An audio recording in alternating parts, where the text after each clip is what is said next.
నిన్న మీరు చూసిండ్రు ధర్నా 72 గంటలు మేము తలపెట్టినటువంటి ధర్నాను ప్రభుత్వం చిన్న కుయుక్తితోని మరి కోర్టులో మాకు అనుగుణంగా తీర్పు రాకుండా 5 రోజులు వాళ్ళు టైం అడిగి క్యాన్సిల్ చేయడం జరిగింది. ఎందుకోసం క్యాన్సిల్ చేసిరంటే ఇవాళ అక్కడ ఢిల్లీలో కాంగ్రెస్ పార్టీ వాళ్ళు పెట్టినటువంటి ధర్నా కోసమే మా ధర్నాను బ్రేక్ చేసిరని చెప్పి మేము బలంగా నమ్ముతా ఉన్నాం. మరి ఇవాళ అక్కడ ఢిల్లీలో 2 రోజుల దీక్షతోని వాళ్ళు ఏం చేస్తారో ఏం సాధిస్తారో కూడా తెలంగాణ ప్రజల ముంగట ఉంటుంది. మేము మళ్ళీ డిమాండ్ చేస్తున్నాం, మీరు రాష్ట్రపతి గారి దగ్గరికి వెళ్ళాలి.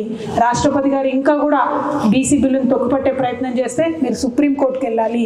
ఆర్డినెన్స్ని గవర్నర్ ఆపితే మీరు సుప్రీంకోర్టుకు పోవాలి.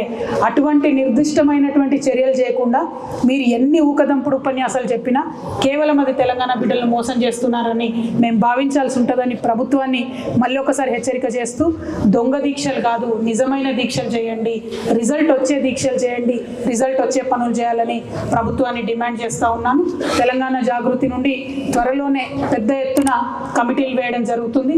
ఎందుకంటే నిన్న దీక్షలో ఉంటామేమో అని ఇవాళటి కోసం మేము ప్రిపేర్ కాలేదు.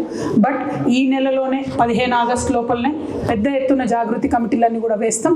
ఇదివరకు ఉన్నటువంటి శాఖలతో పాటు ఇంకా కొన్ని శాఖలను మేము ఎంచుకున్నటువంటి ఇంకా మైక్రో లెవెల్లో పనిచేయాల్సినటువంటి రంగాలకు సంబంధించి శాఖోపశాఖలుగా విస్తరించే విధంగా తెలంగాణ జాగృతి కోసం ప్రణాళికలు సిద్ధం చేసి ఉంచినాం. చాలా మంచి వ్యక్తులు కొత్త వాళ్ళు కూడా వచ్చి బలాన్ని ఇచ్చేటటువంటి సందర్భం కూడా గమనిస్తూ ఉన్నాం. కాబట్టి అవన్నిటిని కూడా దగ్గర పెట్టుకొని ముందుకెళ్తామని ఈ సందర్భంగా తెలియజేస్తున్నాను. Thank you.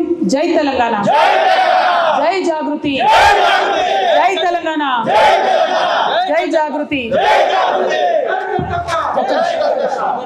ఇవ్వాల్సినటువంటి బీజేపీ వాళ్ళు మన విషయం ధర్నా చౌదరి దీక్ష చేయడాన్ని కాంగ్రెస్ వాళ్ళు వెళ్ళికి వెళ్ళారు.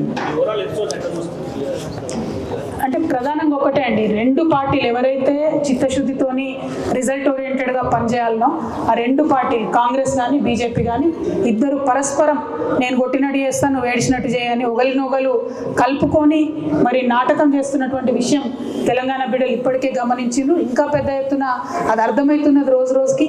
ఇవ్వాల్సినటువంటి బీజేపీ దీక్ష చేయడం, అడగాల్సినటువంటి కాంగ్రెస్ కూడా దీక్ష చేయడం, మాలాంటి ప్రతిపక్షాలు కూడా దీక్ష చేయడం, దీంతో ప్రజల్లో ఒక కన్ఫ్యూజన్ క్రియేట్ చేసేటటువంటి ప్రయత్నం చేస్తున్నారు.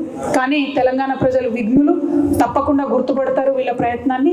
తెలంగాణ జాగృతి మాత్రం సామాజిక తెలంగాణ సాధన కోసం ఏ ఒక్క అంశాన్ని కూడా వదిలిపెట్టకుండా ముందుకెళ్తాం. 2 పార్టీలను కూడా ఎండగడతామని తెలియజేస్తాం.